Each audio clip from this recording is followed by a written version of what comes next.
All right, we are on the cusp of free agency. Let's talk about some free agents that could be coming to Minnesota.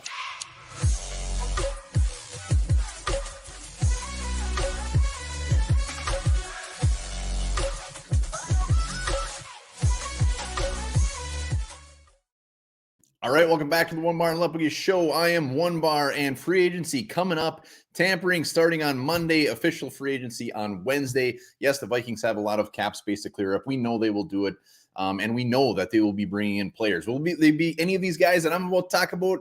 We have no idea. We have no idea what his game plan will be. We always knew Slick Rick.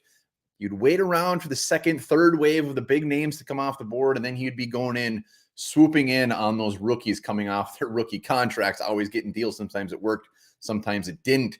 Quessy, we have no clue what he's going to do. Nobody can even guess what he's going to do. He could just come in day one and blow his load extremely early, right off the bat, just like Lupagus on a Tuesday afternoon, or maybe he just lays low. Maybe he's bargain shopping. We will find out. But I'm going to talk about some certain guys here that I think could possibly be on the radar.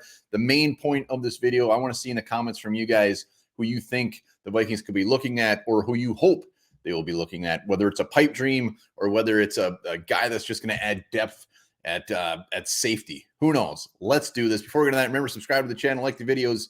Here every damn day talking Minnesota Vikings. We are almost at 6,000 subs. When we get there, we'll be doing some fantastic giveaways. Let's do this. We're starting on the defensive side of the ball. Any list you look at, any reporter, whoever's talking about free agency, Tim Settle, defensive tackle from Washington, is always as the guy that could just extremely be a great value free agent pickup. Tim Settle, as former fifth rounder, has been with Washington for a handful of years. He's only 24 years old, but the thing with him is he's just been completely buried on that Washington depth chart because they have their defensive line is obviously just completely stacked. But when he's been out there, he has had the chance. He has had the chance to show up, and he has shown up big. He's going to be looking for probably I'm guessing a short-term contract so he can show everybody, like, look, I should not have been buried on this depth chart. I am whooping some ass. And Tim Settle is an underdog in this free agency. We know the Vikings defensive line is going to be looking probably a little bit different.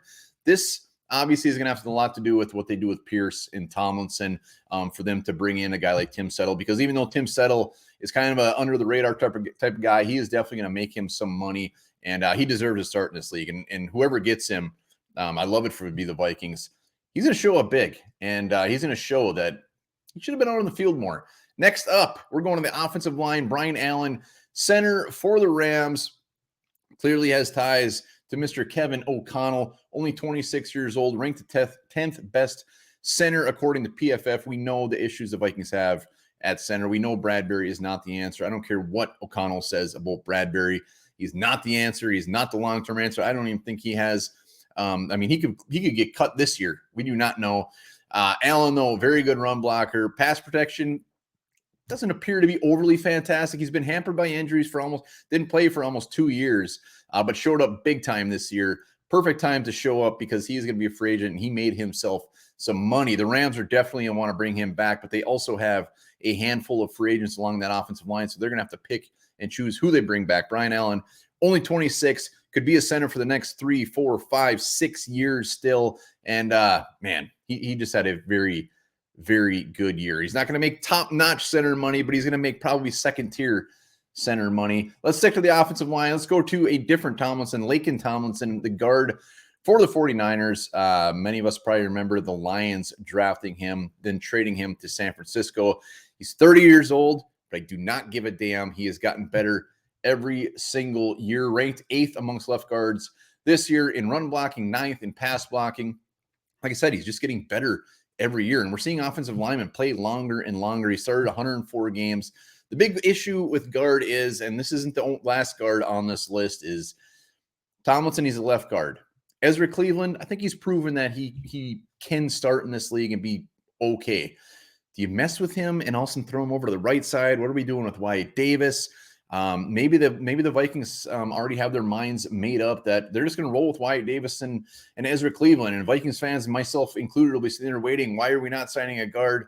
We will see. But Tomlinson would come in and be left guard, which means either you're rolling with Wyatt Davis or you're moving Ezra Cleveland once again. And Tomlinson, again, he's going to make some money, but I don't think it's going to be overly crazy money. And he would be a day one starter, day one upgrade. Next up, safety, Jabril Peppers. Giants, again, this one hinges on what they're doing at safety. Cam Bynum, very exciting. Harrison Smith is currently on the team. Is he going to be one of the cap casualties, one of the guys they move on from to make some room?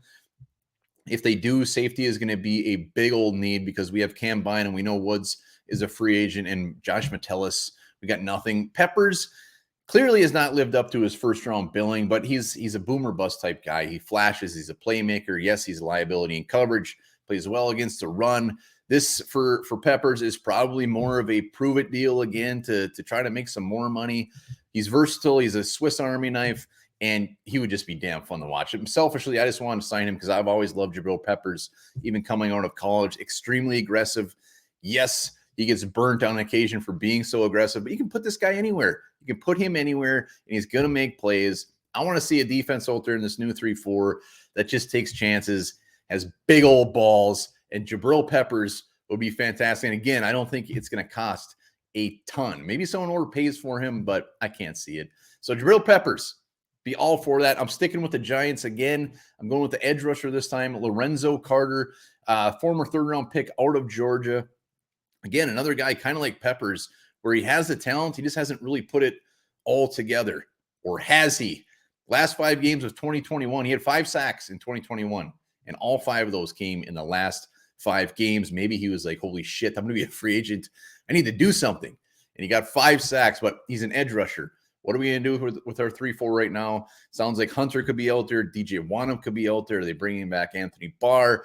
But clearly we're going to need some more pieces at edge rusher. And Lorenzo Carter, he's going to be one of those edge rushers out there this year that teams could maybe overpay for just because they know what he has deep down inside him. And Lorenzo Carter, again, I wanted this guy out of Georgia. He was mocked in first rounds. And then when draft day came around, he slid until round 3, which seems like it was right for what he's done so far with the Giants. But I think there's a lot of untapped potential there. And that's what I want to get from one of these free agents when we sign. I want them to go all in on the fact of just maybe what he hasn't done yet, untapped potential. So Lorenzo Carter is a guy I'll be watching.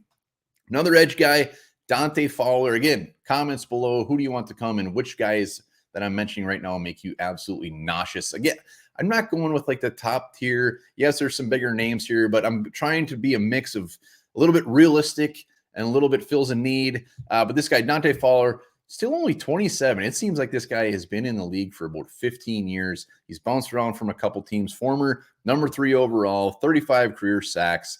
Like I said, he gets to the quarterback. That's what he does. He gets after the quarterback. His best year was with the Rams when he had Aaron Donald in front of him, which was definitely a bonus for him. But Fowler is a guy that you just bring in and just to get after the quarterback, go after him, because I think his run defense isn't overly fantastic. Playmaker. Fowler, again, what's he going to get paid? Is somebody just going to overpay for him? But I think he's going to be a guy that's just kind of not getting what he's hoping. And I would love a guy to come into this Vikings defense that has been around a while, knows the strings, and gets the job done and gets after that damn quarterback. Final guy, Ted Carris. Yes, I'm ending with Ted Carris.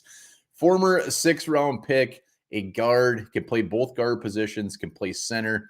The key here is he can play both guard positions, so maybe you don't mess with an Ezra Cleveland if you bring him in. He can compete with Wyatt Davis. Played 829 snaps last year, 2 penalties, gave up 3 sacks, 28 years old.